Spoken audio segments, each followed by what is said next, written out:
Okay, welcome to the second part of this conference today. I'm very happy to welcome the first group of international participants who will present their organizations and their work in their countries. The first three organizations are organizations that we've been working with in the previous part of our cooperation under another title, which was called JOI EU, or Joint Citizen Debates About Europe.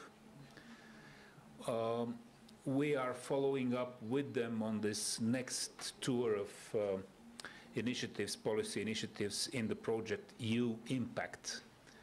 And as you can see from the title, it's from citizen debates to impacting policy.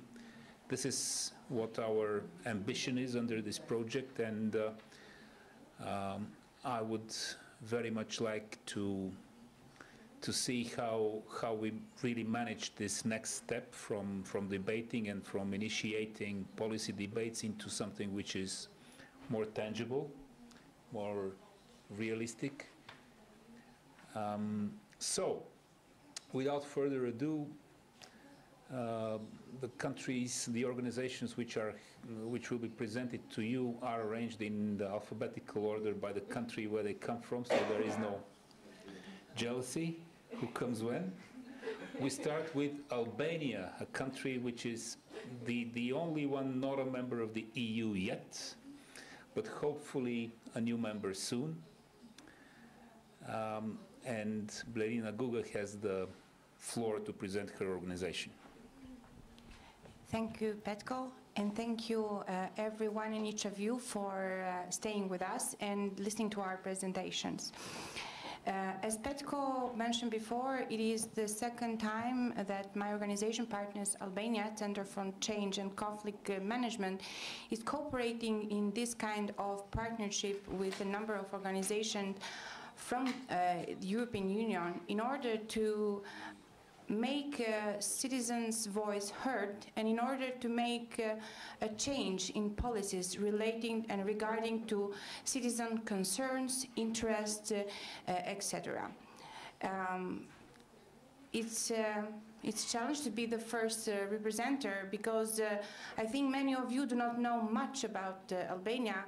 Curiously, in this project and the previous one, we are the only non-member candidate, but recently a candidate. So we're trying to connect the dots before entering to the European Union officially. We want to build partnerships with civil society organizations and citizens in order to make our country known beyond prejudices, beyond success or default stories that may be circulating in the media. It is a challenge, but civil society organizations are a good messenger of the image of their countries. So we're trying to do our best. I don't know why the presentation is not on the board. Could anyone help me? Okay, I'll go briefly through it, though I wanted to impress you with something. Partners Albania Center for Change and Conflict Management is an Albanian NGO established 14 years ago.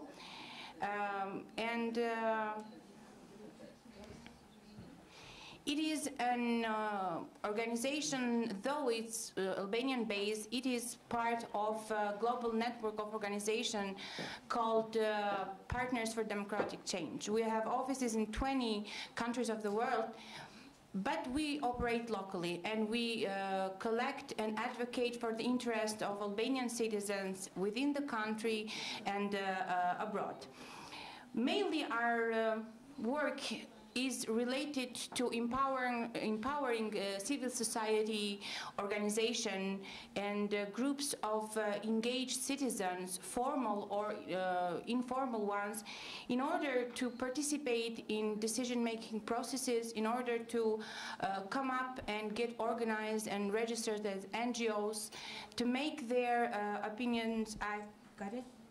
We don't need that. This is sound. Oh, I'm this sorry. is sound. I'm sorry. And we work in three. Thank you. We work in three different direction. First, strengthening civil society by offering assistance and trainings related to NGO establishment and all the needed procedures that an NGO has to go through according to the Albanian legislation in order to make, to be an actor in the civil society space in Albania. We have been assisting many organizations through these years, and more than 70 of them through all out the country to be established, and then we luckily have them as partners. Though in Albania yet there is not ad hoc or continuous coalition of NGO, which is somehow damages the impact of civil society on central and local decision making, yet our organizations are doing a good job. The second field of work of Partners Albania is oriented to local government. They're not our friends, but neither our enemies. Because as previous speakers noted, we don't need to be on the limits of a relationship with the local government, nor to be used by them, just vote and then close our eyes, neither to attack them.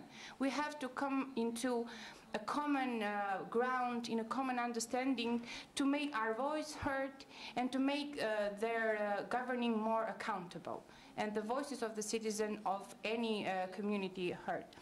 We work a lot on transparency and anti-corruption measures who are applied to this local government institution, which does not make my organization very friendly on local government's eye, but we have a good voice and a good saying, because after monitoring local government institution, we keep training them on how to diminish the spaces for corruption activity, and most of the municipalities welcome this kind of approach, you know, after debating and explaining common sense. We've been a lot present on transnational and cross-border and regional initiatives such as this one. Despite the fact that we're not European members, we have a lot to say on the path that that Albanian society has to do to join Europe. As we're previously discussing with my partners from other organizations, it is a lot to be done in order to bring the citizen to the European Union, no, not by traveling, but to get the citizen to the EU by spreading information, procedures, explanation, etc. And advocacy and lobby campaigns, as I mentioned, are a very good point of our work, who keeps developing. But the last but not least, though it's not listed in the presentation, is the work that we do with businesses and individuals in civil society. From 3 years now, Partners Albania has been trying to develop a dialogue and a relationship between businesses that want to give money for good purposes, not just philanthropy, and youth with business ideas who want to develop their business, who want to start up new businesses, and don't have the financial means. So from 3 years now, we've been cultivating this dialogue to bring interested businesses to a good business idea from local community. It doesn't have to be an enterprise, just a group of citizens who has an idea, who is local-based and community-based. And from, I can proudly say that from 3 years now, there have been 9 businesses developed, which are employing many young people from different communities, and that are becoming more and more professional in what they do, regardless their education, regardless their background. Well, regardless of everything that we do, we have a strong network of connections, because without connections, there's nothing you can do. Though digital connections are not the only tool to be used, we go a lot into the country, in countryside, in villages, in rural and mountainous areas, to see the problem of the citizen ourselves. Though this list of emails helps us a lot to disseminate what we do and where we are. Right now, me standing here, I already published where I am, what I'm doing, and who's with me. And links of everybody is there, and people interested on Bulgaria reality, Albanian, Belgium, Cyprus, Estonia, Italy, Romania, Spain, related to citizen participation, know the links, where to go and get some information. Another appointed the fact that my organization did since its creation in 2001 is the first book of NGOs in Albania. There were at the time more than 300 NGOs spread all over the country, but nobody knew their addresses, how to contact them. From that time, the existing staff did a great job on compiling the addressar, but now we have even more a friendly version of it. It is a website that is called Albanian Crowd, where all Albanian NGOs are registered, and you can get information about the field of work and everything.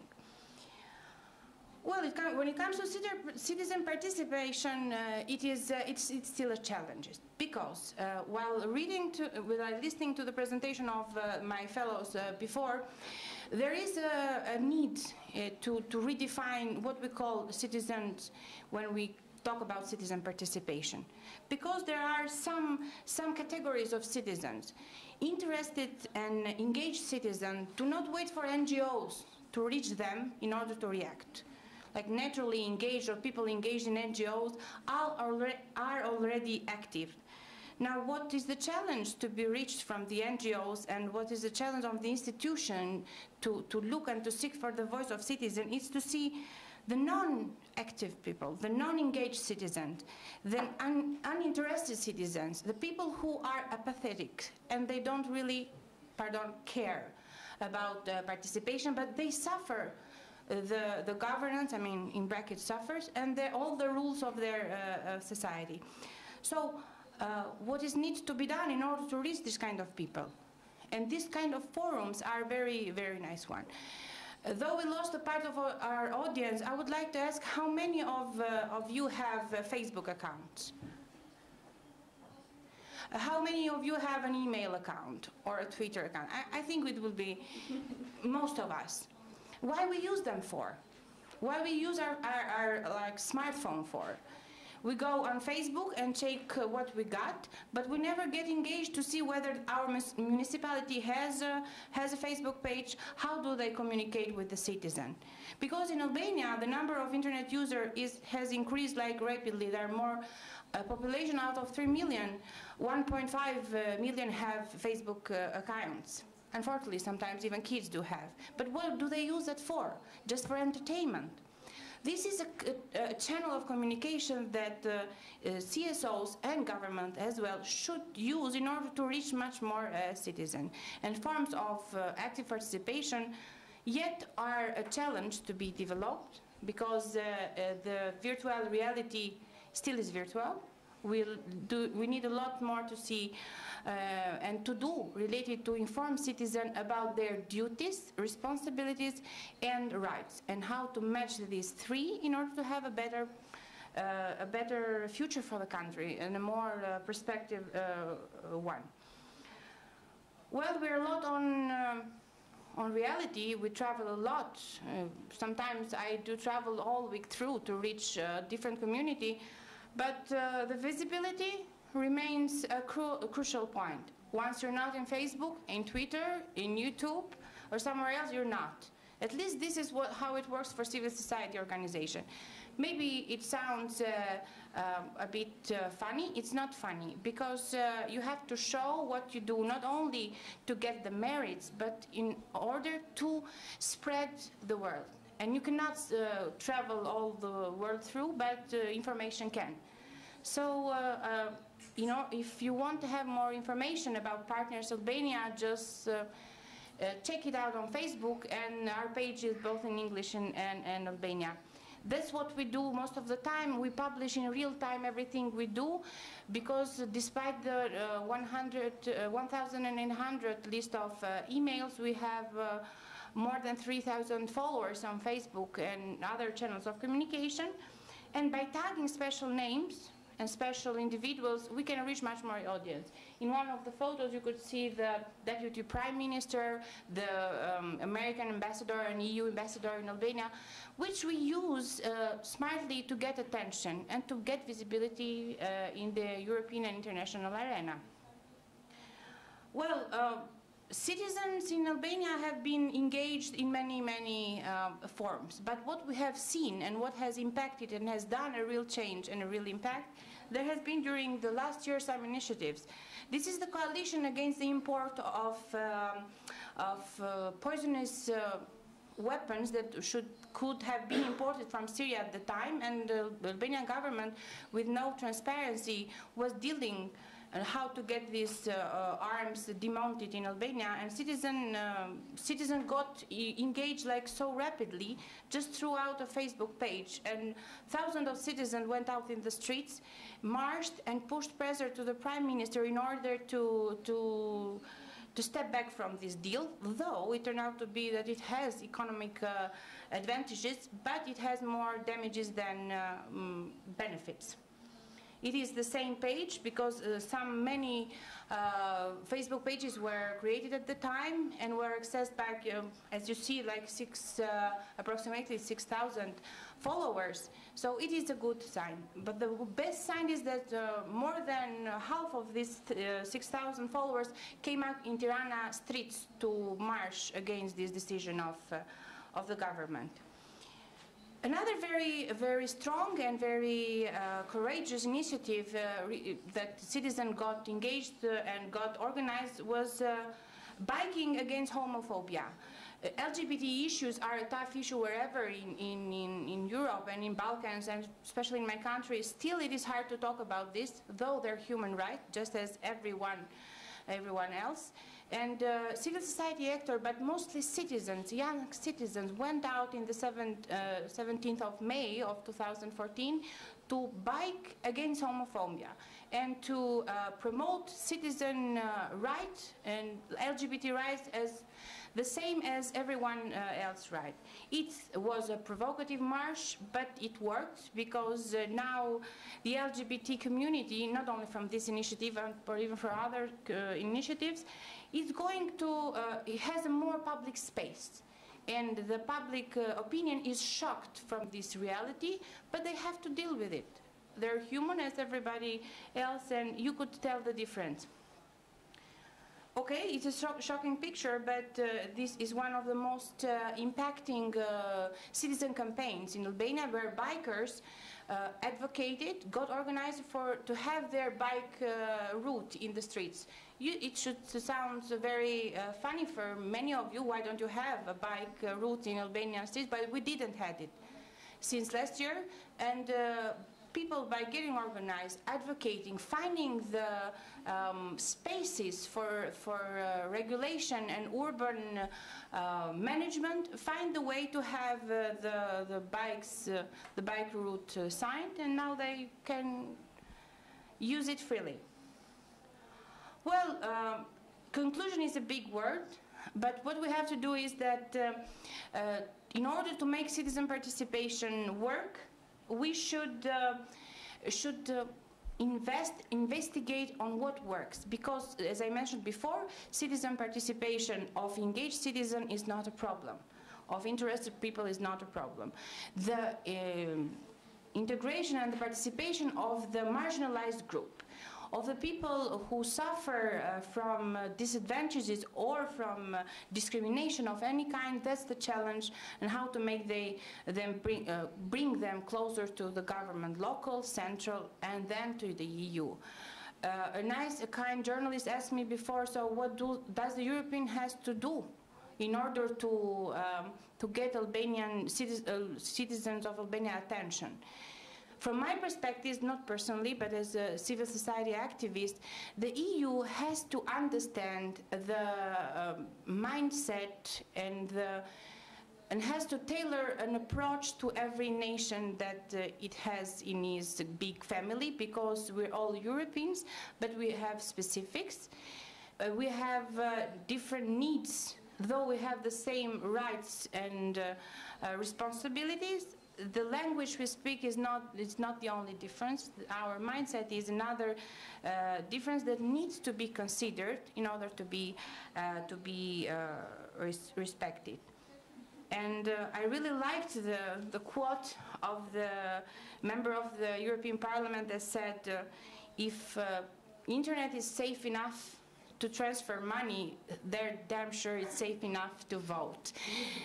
So let's make good use of it, and with few investment, or very few investment, but with a very open mind, citizen participation, whether live or virtual, can be in reality. And I don't have any business card. I'm eco person, because I forgot them. But if you want to know more about Partners Albania, what we do, please follow the contacts that are projected there. And I'm really, really happy again. I really want to thank Petco and all the partners for being together again in this impacting initiative. Thank you. Thank you.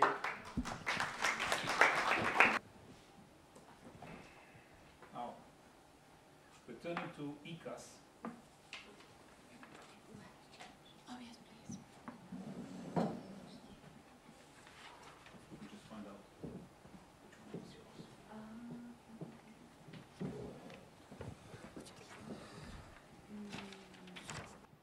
Okay. Vera Soldanova from ICAS will now tell us how much the European Union appreciates differences in... I'm not sure whether I will be able to tell you this difference, You don't want but to- I will tell You you don't want to something. speak on behalf of the European Union, I'm sure. Okay, First, please, go ahead. thank you, Petko. First, let me introduce myself. My name is Vera Soldanova. I come from the organization that is based in Brussels, in Belgium, called European Citizen Action Service. Maybe my name sounds a bit, the last name sounds a bit Bulgarian, but I come from the Czech Republic. We are a team of very multinational people, so each of us, what connects us when we work every day is the language, and it's the English. So let's go ahead.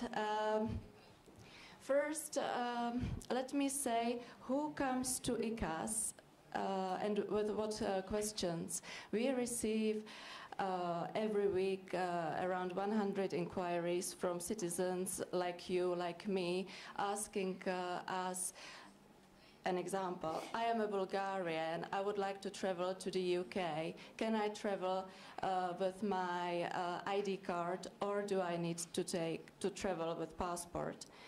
And these citizens contact us in their mother tongues or in English, whatever official language they would like to, and they receive a reply within 5 days to their email or by phone. So this kind of one activity we do, but there is another list, and I will talk about it, just to give you an idea what we do. So, ECAS is, as I said, it's based in Brussels. It's an international NGO with members. We have around 150 members.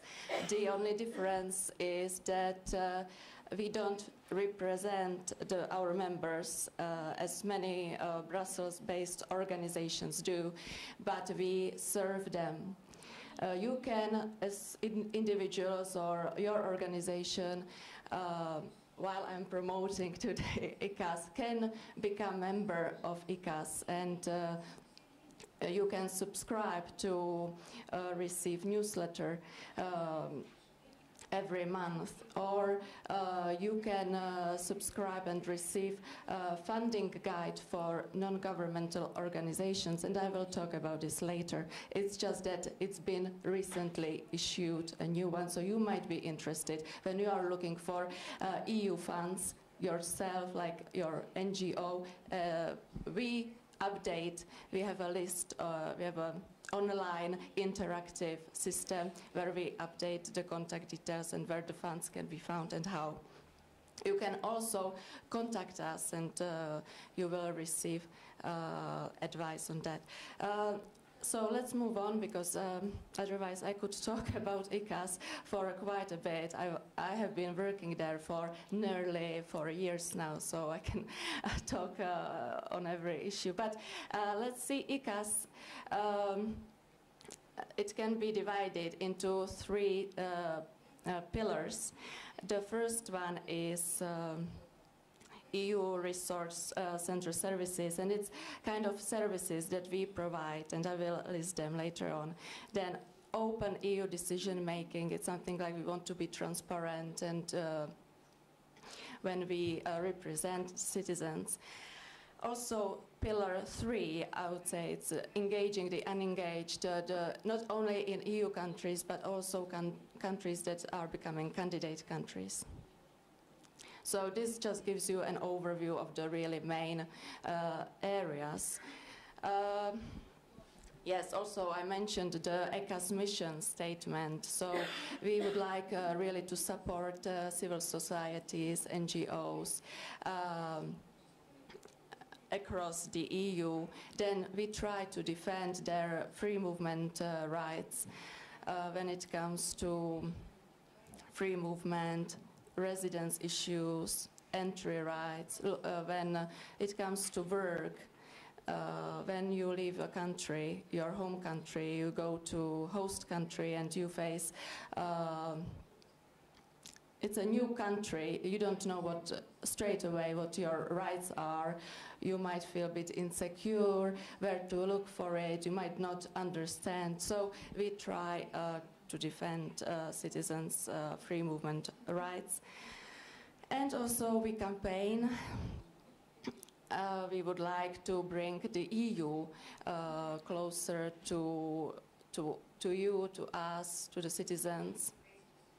We would like to explain how the things work, how it is done in a more user-friendly way.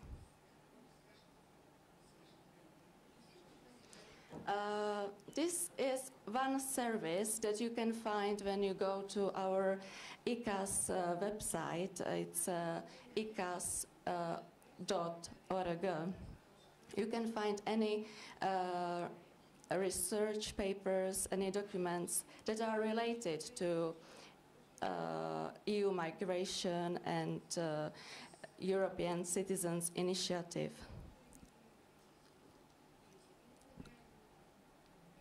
As I mentioned, there is a way how to search for the right document. It's something extra that we offer to everyone who visits our website. Now, if I start to mention the services that we provide, as I mentioned before, we provided this updated EU funding advice guide, where it gives you an overall what funds are available.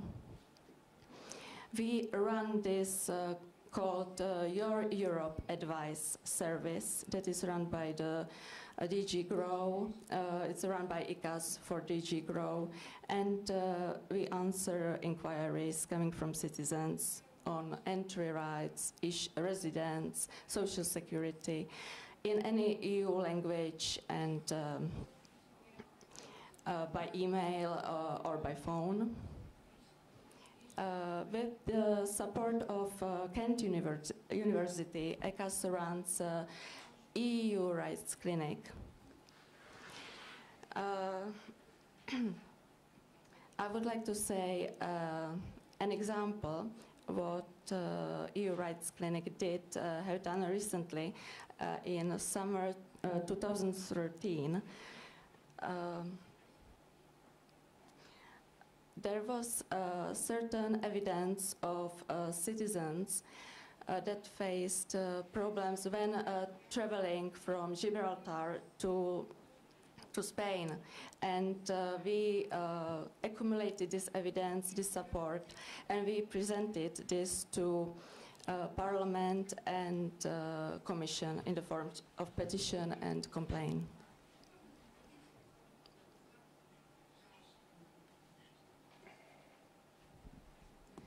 These are other ECAS projects and initiatives. As Petko already said, we were part of this Europe Plus Enjoy EU project, My Mobility Mentor, AAA. Just if you would like to know more information, you are kindly welcome to visit our website. And this is our team. As you saw all these services that we provide, we are at the end a small team of 8-9 people.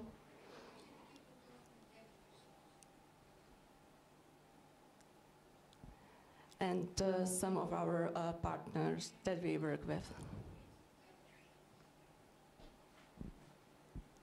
So, Thank you. Colleen, who is there? I'm very well. Yes. Thank you.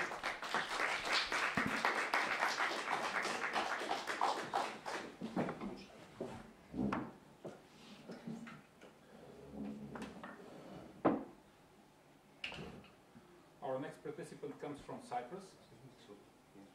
Yeah? Okay. Here you are. Savas, the floor is yours. Okay. Hello, everyone. Firstly, I would like to thank Petko and Bistra for having us here. This is actually my first time in Sofia, so I'm looking forward to seeing the city as well, besides working here. My name is Savas Charalambos. I'm from the NGO Support Center in Nicosia, Cyprus. We are a non-governmental organization, and we basically work in supporting the civil society in Cyprus. We do that in two ways, giving consultancy, giving advice to NGOs in Cyprus and NGO practitioners on how to further develop their organizations, but also by creating a manual on how to develop an NGO in Cyprus, basically giving the basic info for an individual who is interested in creating an organization of his own, how to do that based on the Cypriot legislature. Besides that, we work in different fields, in projects which have to do with active citizenship, peace and reconciliation, development education, and human rights education. Basically, our main objectives are to help the Cypriot NGOs to build their capacities and have them be more effective in the public sphere, to strengthen the Cypriot civil society by advocating for peace and reconciliation. I don't know if many of you know that, but Cyprus is a divided island. It's divided between the Greeks and the Turks, so we work in many projects that have to do with the peace and reconciliation and the reunification of the island, in collaboration with Turkish Cypriot organizations and other organizations and international organizations like the UNDP. And we support the local civil society by reinforcing its links with international NGOs, academics, and decision makers. As Petko already mentioned, it's really important to have partners in many different countries, and you learn a lot from them, and we try to create links with many different organizations in different countries in the UN and beyond.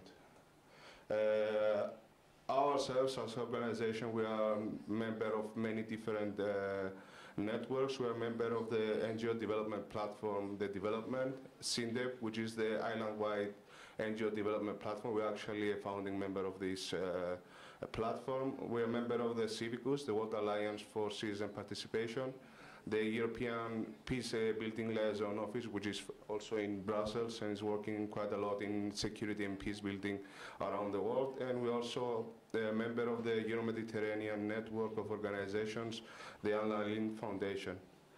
At the moment, we're working besides the Joy EU and the new project, the EU Impact Petko mentioned. We work in 4 main projects. The first one is the Resource for Democracy. We collaborate with the University of Nicosia and the Research Center SIT in Cyprus, and we developed a course on civic participation, which was first delivered in a face-to-face lectures, and now it's an online course being delivered through the online platform of the University of Nicosia. We are working for the UNIDEF, which is bridging the gap between theory and practice. This is a development education project which involves many different lectures from many different fields of development, like human rights, humanitarian work, and this kind of stuff, coming to Cyprus and giving lectures to the Cypriot University, so that in a way to increase the knowledge and enhance the understanding of Cypriot students in these fields. And our main objective is to, in a way, encourage the university to create a course on this field. And we also, through this project, we organized a study visit in Zambia for Cypriot lecturers and students to go and have a first-hand understanding of the problems that African countries have to face. And we also sent a number of Cypriot academics and students to Ireland to do a study, summer school on the field of development. Our third project is the Cypriot Civil Society Mapping and Capacity Building Project. This is a project through which we developed a directory of all the Cypriot civil society organizations in Cyprus, for all people to have their contact info, their mission, and what they are doing, in a way to help them promote their work. We have run a number of questionnaires in different NGOs as a mean to learn the problems they are facing. And now we are entering a new phase through which we will deliver a number of capacity building trainings in order to enhance their ability, their capabilities and their ability to further their goals. And we are, the last but not least, is the We Are All Citizens, which involves a number of human rights education trainings in Athens and in Thessaloniki in Greece, which is being delivered based on the Compassit and Compass manual on human rights education by the Council of Europe. Apart from our project, we're trying to do some more work besides and we organize an NGO fair every year. Basically, for the past 4 years, and we're in a way of planning the 5th one now. We organize an NGO fair where we invite local NGOs and in the center of Nicosia for them to present their work they are doing to the general public, and also as a mean for them to attract support and perhaps new volunteers. And we are also a founding member of the NGO Law Initiative, which is trying to push for a change of the current legislature on NGOs in Cyprus. Basically, our current legislature on civil society has been from the 1969, so we're trying to modernize it in a way. This involves a number of consultations with local NGOs and stakeholders in order to understand the problems that the current legislature, the problems they are facing with the current legislature, and their suggestions for improvement. Advocacy action with members of the parliament and members of the ministries, and also drafting a number of policy papers. I'm very glad to say that our proposal was in a way introduced to the Council of Ministers of Cyprus, and it was approved. So hopefully in the next couple of months we have a new legislature on NGOs in Cyprus, which was in a way based on the work that was done by 8 NGOs, us included. So basically this was my presentation of the NGO Support Center. I'll be glad to hear from you. These are our contact information. Thank you very much.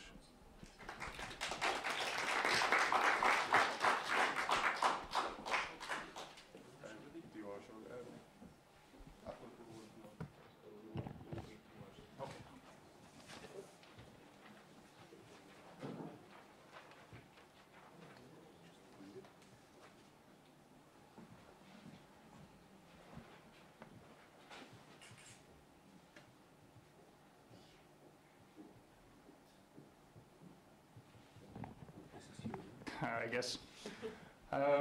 It's a pleasure to meet you all. My name is Andrei, and I'm here to represent the Open Estonia Foundation. It's actually celebrating its 25th birthday next week. And during this time, the foundation has been the go-to grant maker for the Estonian civil society. But we're not only a passive a grant maker, but we also actively participate in the ID process of the different things that we kind of work with. I have to apologize in advance that I haven't really prepared a proper presentation, but I will give you a few examples of how we have tried to engage Estonian citizens and create some political impact. These will all be sadly local examples, but I guess in general they represent a slow movement towards a set of values shared by Western democracies, in theory at least, such as open governance and accountability and such. But here you can see one form of citizen participation, which is protest. This photo was taken at the peak of a social movement called Enough with the Lies in Politics in 2012. It was caused by two main reasons. I think some of you might recognize this person here. It's Andrus Ansip, current Vice President of the European Commission and a long-time Prime Minister in Estonia. This is actually a caricature and a wordplay. The Reform Party's election slogan was that you can count on us. And here it says, you can count on us for pushing the ACTA through. The ACTA, of course, was something that many European citizens strongly opposed, but the Reform Party kind of tried to push it through. And Mr. Ansip said that everyone who kind of opposes ACTA should wear a folium hat and has eaten some bad seeds.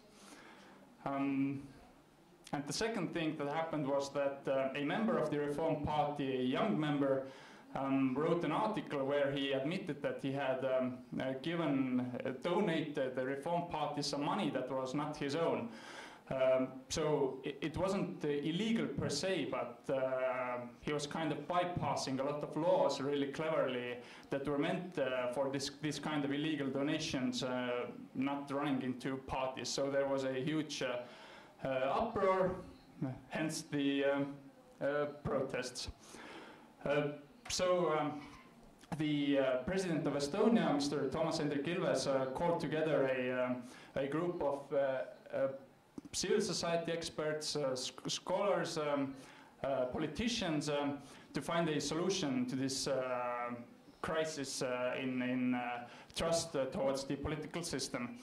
And what this group of experts came up with was a thing called the People's Assembly, which the Open Estonia Foundation then financed.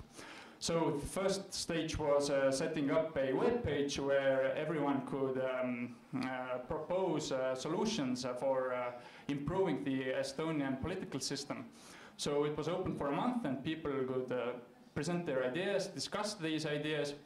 Then a group of experts aggregated these ideas into a set of solutions, and then on one sunny Sunday 500 people all around Estonia were chosen randomly and invited together to discuss the probable solutions that we had on the table and vote on them. So around 350 actually came together and spent a whole day discussing the probable solutions and then they voted on them. So the ones that got most votes were given by the president to the parliament. So was it a success or was it not? It's still up for debate and there has been quite a lot of debate in Estonia. As of today, some of the things that the People's Assembly proposed have gone through, such as before you needed 1,000 signatures to create a political party, now you need 500. The result is that the two new parties actually made the parliament in the recent elections after, for 8 years, there had only been 4 main parties. On the other hand, many people say that the People's Assembly kind of channeled the anger of the people into a sterile solution that didn't really solve anything in essence. Again, this is up for debate, and we have not reached final conclusions. So the second example of how we are trying to engage citizens in Estonia is a thing called Arvamus Festival in Estonian, or the festival of discussion culture. It was based on a festival called Almedalsveckan in the Swedish island of Gotland. An Estonian PR expert by the name of Kristi Liiva attended the festival and was so amazed by it that he brought the idea to Estonia. So she pitched it to the Open Estonia Foundations and to a few other civil society organizations such as the Estonian Debating Society, the network of non-profit organizations, and so on. And in 2013, as you can see on the picture below, the first Estonian festival of opinion culture took place. So each year we have this festival where politicians, think tanks, journalists and citizens come together into a city called Paide, which is in the exact geographical center of Estonia, and it's called the Heart of Estonia, to discuss all the topics that are relevant in Estonia at the moment, from politics to education to whatever is important at the moment. During the first year, there were around 100 panelists and 1,000 citizens that participated. And for the second year, these numbers already doubled. So here you can see, for instance, a debate between the leaders of the major parties and the prime minister candidates. While during the first year, the politicians were kind of, they didn't care too much for the festival. When they saw that citizens actually were very positive about such an initiative, they came for the second time around. So we're hoping for even larger numbers and more discussion this year. And the final example that I'm going to share with you is a document called Good Election Practices, which was drawn up in 2009 by the Estonian network of non-profits. It's a document that binds together a set of really simple points for the political parties to follow, which they should follow, but which they really don't. These address some sort of ethical gray areas that aren't really governed by law so far. For instance, don't spend public money on your personal campaigns, and don't just attack your opponents, but provide some ideas of your own. So it's meant to kind of fight with instances like this. This is from the last European Parliament elections. You can, you know, the person on the left. The person on the right is the mayor of Tallinn, Edgar Savisaar, and here he's kissing Vladimir Putin, and it says no to corruption. Savisaar, by the way, is often associated with Russian money and so on. So the political party, ERL, they didn't really say anything about their own policies, but they chose to only attack this other candidate. So the good election practices is meant to kind of fight with these kinds of instances.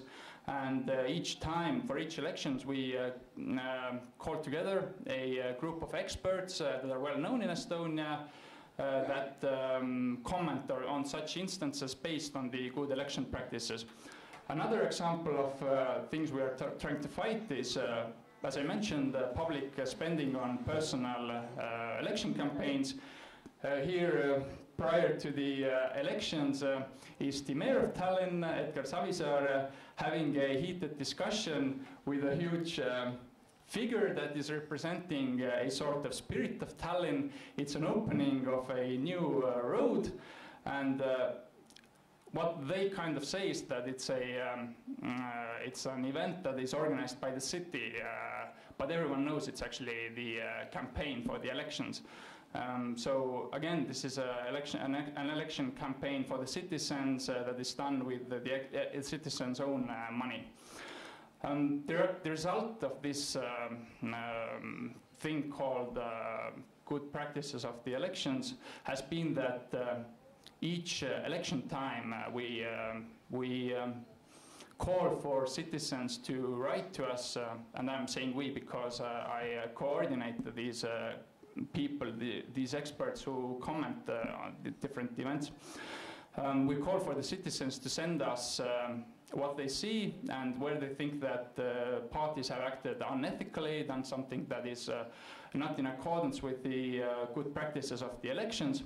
And each year the citizens have been more active. We received more and more emails, more and more phone calls, and it has really started a discussion among the citizens about what is ethical and what isn't, and how this actually should affect the elections. So these were the 3 examples of the hard work we have put into citizen engagement during the past few years. But there's a lot of work ahead, and I'm here to gather fresh ideas that we could implement in Estonia. So thank you.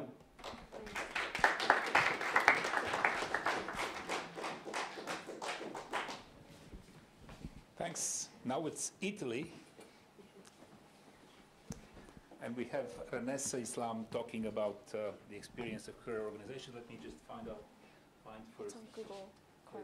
Yeah, it should. I think it's open. No, Google.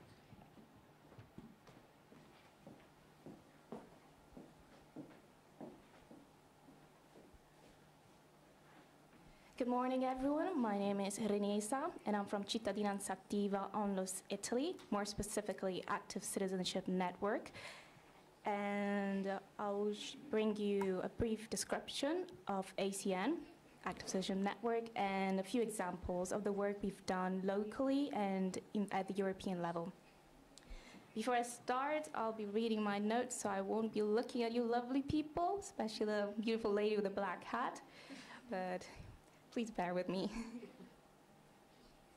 So ACN is,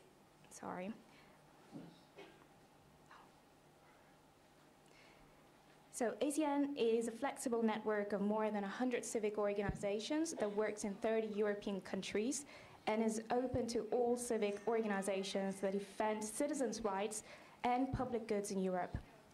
It was created in 2001 and it's coordinated by Cittadinanza Attiva. Its objectives are the promotion of civic participation and the protection of citizens' rights in Italy and Europe.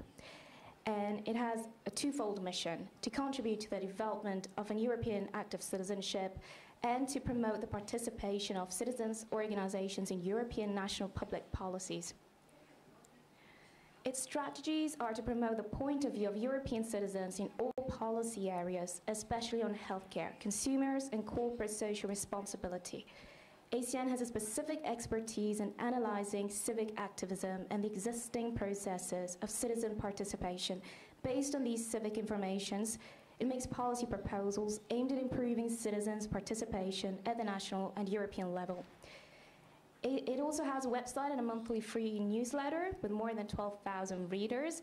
And yes, I am hinting that you should all subscribe to our newsletters. It is also full of events.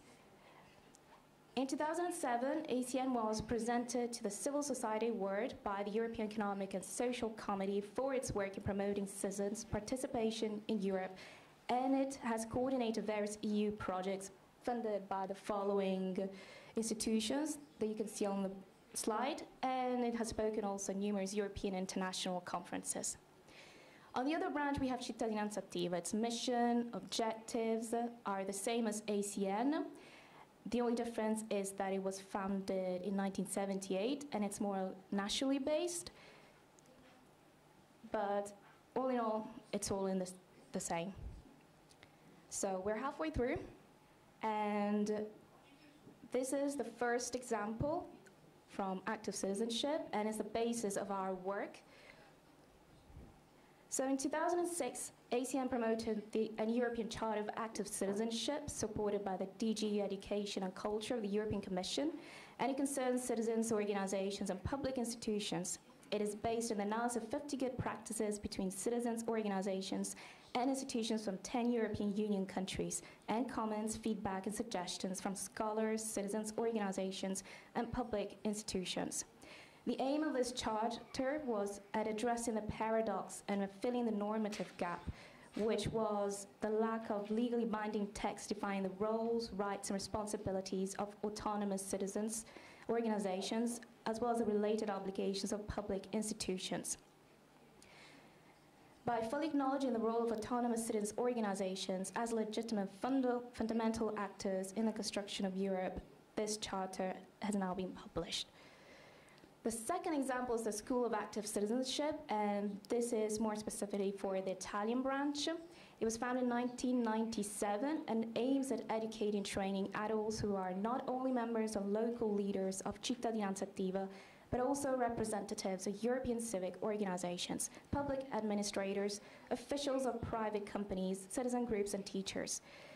This activity is carried out through the design and implementation of training activities in different areas, the ones that you've seen previously, such as consumers, justice, active citizenship.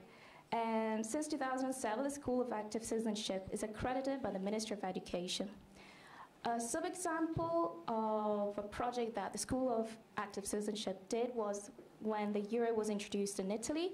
It created various events in 400 cities, so to educate both old and young people to the euro, because before we used the lire, and this whole concept was new and how it would affect them through various games and parties such as Tombola. I'm not sure if in Bulgaria you play it, and it was a huge success, and it also involved 3,000 small municipalities and neighborhoods.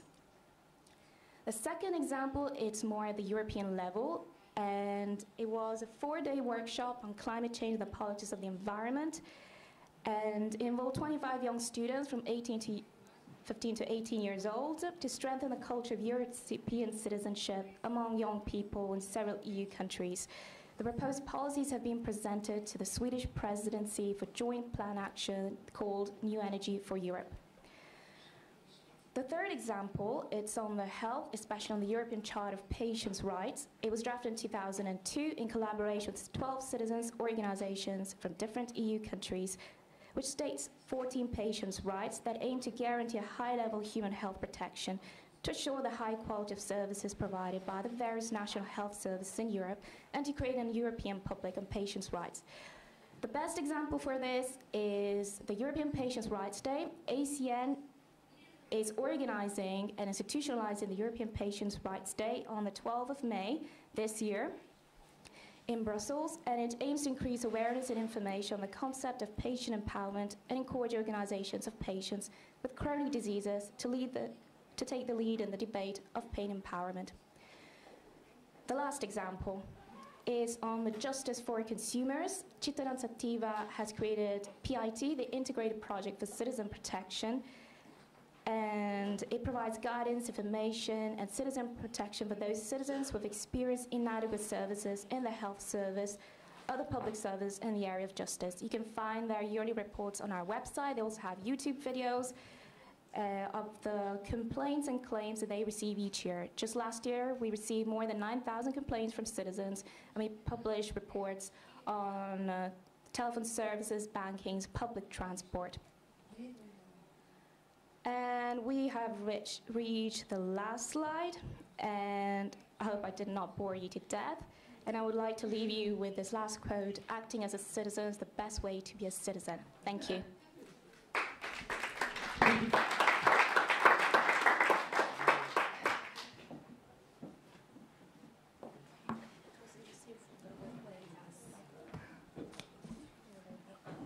You can all hear me. I'm going to challenge myself to finish in exactly 10 minutes, so I actually started the countdown. My name is Elisabetta Dinu, and I come from the National Association of Citizens Advice Bureau.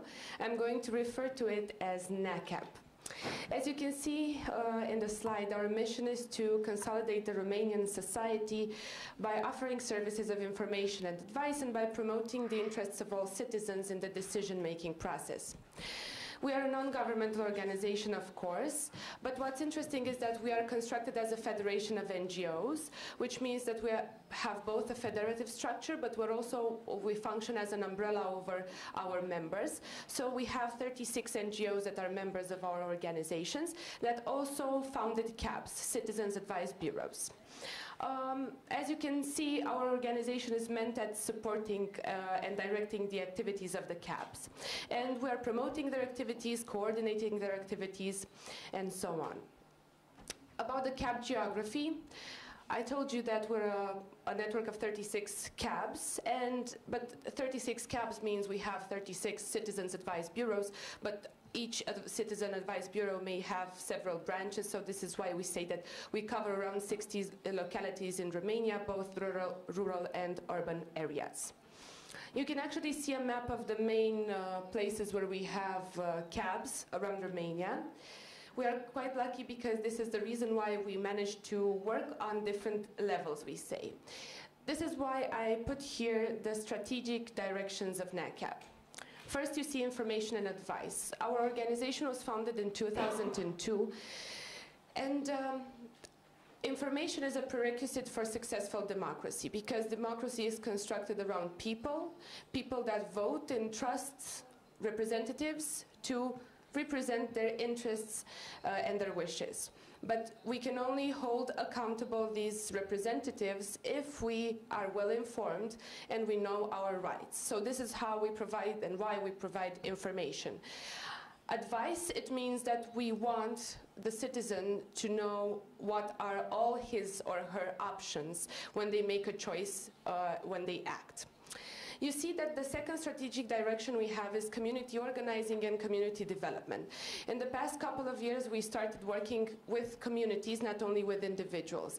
Because when it comes to information and advice, we work with individuals.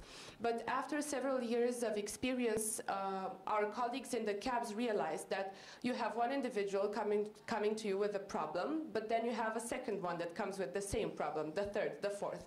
And suddenly, the individual problems turn into community problems.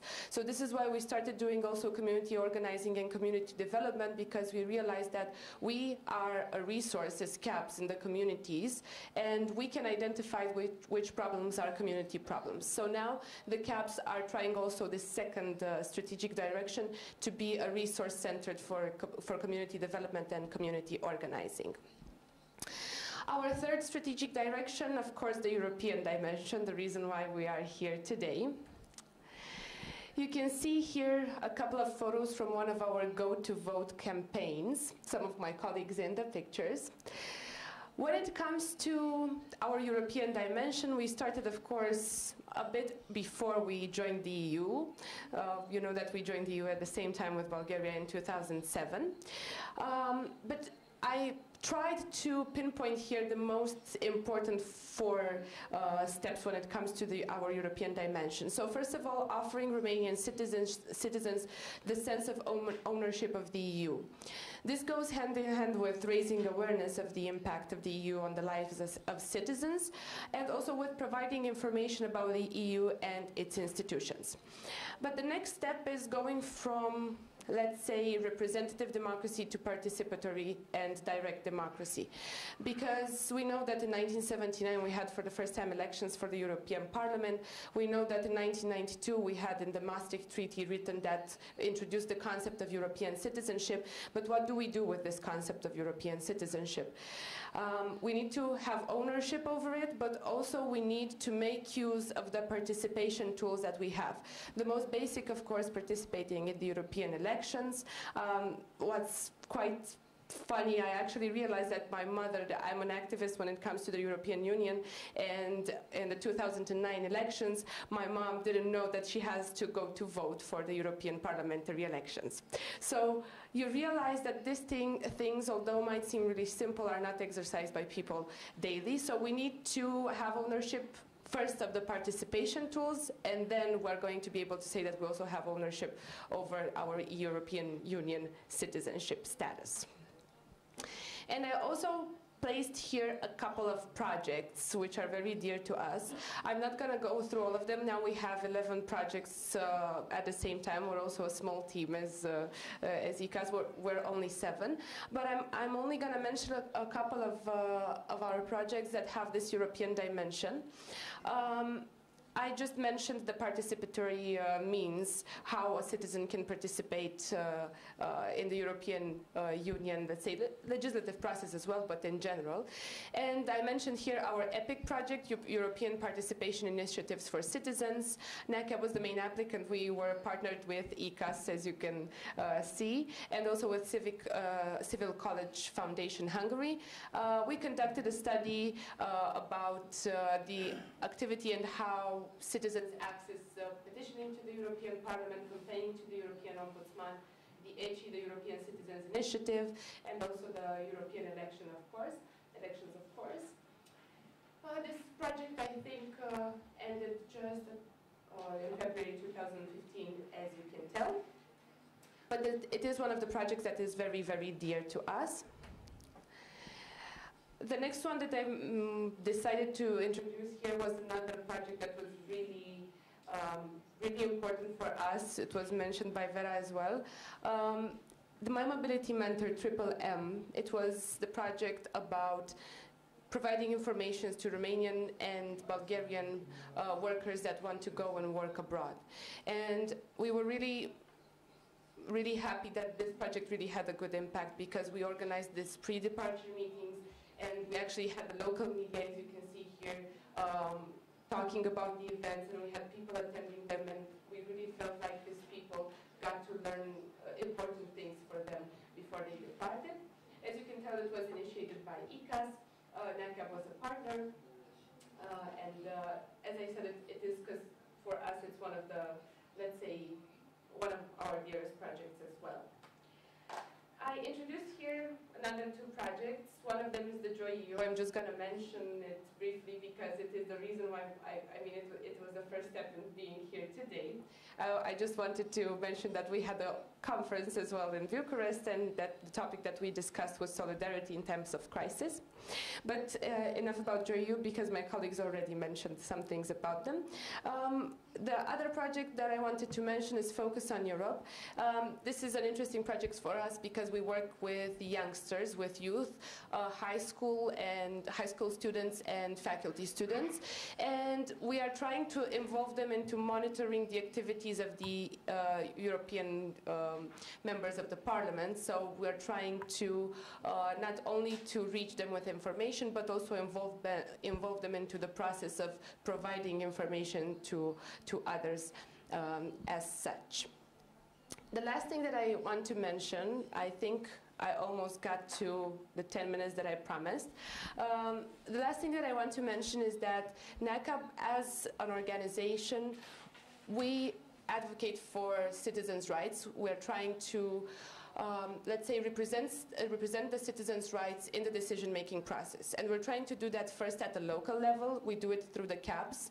And in this direction, we had quite a big success when it came to community development and community organizing. We actually managed to obtain participatory budgeting at a local county hall. They gave the citizens 5% of the budget for them to decide towards which problem they want to direct this 5% of the local budget, which was a really important moment for us. This is at the local level. At the national level, what I wanted to point out, because I heard the discussion about political parties, our organization is a part of, at the moment, of 2 coalitions. One of them is the Coalition for Structural Funds. We are trying to collaborate with the ministry and see how we can participate as NGOs, a coalition of NGOs, in giving advice on how the structural funds should be managed at the national level. And the second one is the political parties reform. We're members in a coalition and we're working on the political parties reform. For now in Romania you need 25,000 signatures in order to form a political party. We're trying to lower it a bit. And now the law is in the Senate. We're still in the middle of our advocacy campaign, but hopefully we're going to be successful. And at the European level, I already told you what our activities are. And Digital democracy is, let's say, one of our things on the agenda, because we're also talking about the electronic voting in Romania as well, but we have some steps until we're going to be able to achieve that. Okay, so I reached my 10 minutes as I promised. Thank you for listening. If you want any further information, I'll be here for questions. Thank you.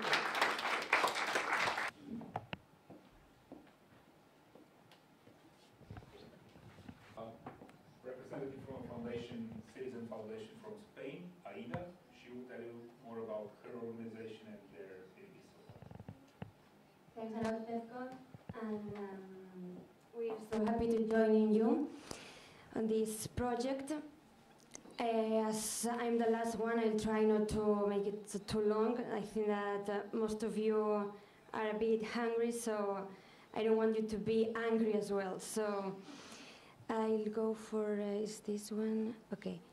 I don't know if, sorry, just 1 second. It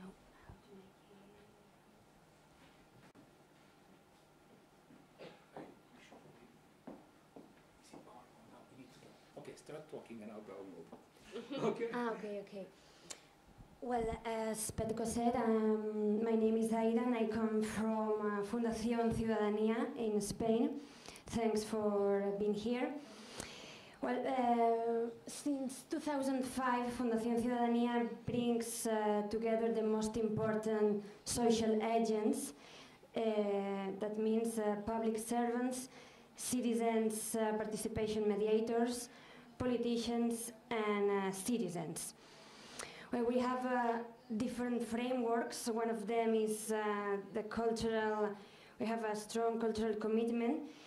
One of our projects, of our main projects, is called Easy Reading for Everyone. We have draft, well, now we will see the pictures. We have draft special books to be read and understood by people with reading difficulties. That's one example of making of how we make accessible cultural heritage to everyone. We also have an educational framework.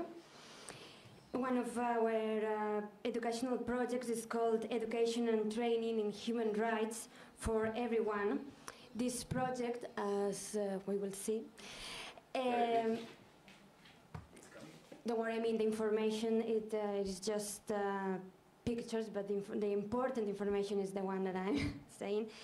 This project consisted of a series of educational, well, our objective as our colleagues, the rest of partners, is we encourage citizens' participation in building a fairer and more participatory and democratic society. As I already mentioned, we have a social framework, also a cultural framework. These are some pictures of the project called Easy Reading for Everyone. Then we also have an educational commitment. As I said, this is the project, this is the Education and Training in Human Rights for Everyone. We, of course, one of the main reasons for being here is the citizen participation. One of our last projects since March 2014, Fundación Ciudadanía, is involved in a pilot project called Project on Participation and Innovation and Social Entrepreneurship applied to development of territories. And we also try to help the university graduates on facing the reality that they have once they finish their studies, that sometimes they don't know where to go and how to start their professional careers, and we try to help them on that important step. And an important thing is that we build citizenship from the small villages, so we work locally, but to the whole world. That means that we extend that in a global level. We come from Extremadura, is one of the regions of Spain. but we also collaborate with Latin America and other European areas. In all of these areas, we share experience, knowledge, and a network with different institutions. As we mentioned, it is important to work with politicians. As our friend Florina said, they must not be our best friends, but we cannot forget them because they are an essential part of these projects. So some of our partners are local and regional governments, but we also have universities and regional ministries as partners and other foundations, as we can see here.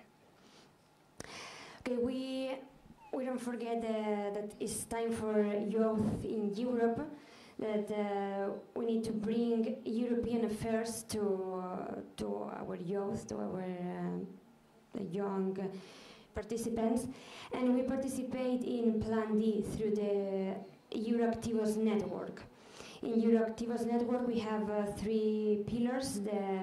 We know that it is important, a democracy with dialogue and debate. Here, for example, we see one example of one of our Spanish MEPs, Alejandro Cercas, who tried to bring some of his experiences in the European Parliament to some young students in a Spanish high school. And of course, we're working to have equal opportunities between women and men, independently of racial or ethnic origin or religious beliefs or political leanings, of course, because equality is for everyone. We encourage the citizen participation through different activities and workshops, and of course the management of cultural diversity. We have different knowledge spaces in which there are different places to share and to reflect how to move forward in this citizens' participation. There are, in Fundación Ciudadanía, we create different places for increase the participation of our citizens. And we don't forget how important is the participation and the cooperation of the different local associations. We don't have. We also have in mind communication and social marketing, because if we want to be close to all the citizens, we need these new ways of. But we need to take into account these new ways of participation, like Twitter, Facebook, and as our colleague said, it is not only important to use these social networks in our personal sphere. We also need that. We need to increase and to move forward and to see that our personal sphere is also related to the political difficulties and political activities. So from here, we also invite you to use these social networks to get involved on this citizen participation and to talk easily with your politicians, with our politicians. So in this picture, we can see how we create debates with different politicians, because new ways of communication are important for a better change. We thank you your attention, and if you would like to contact us, and if you would like to have more information, here you have our email address. Thanks.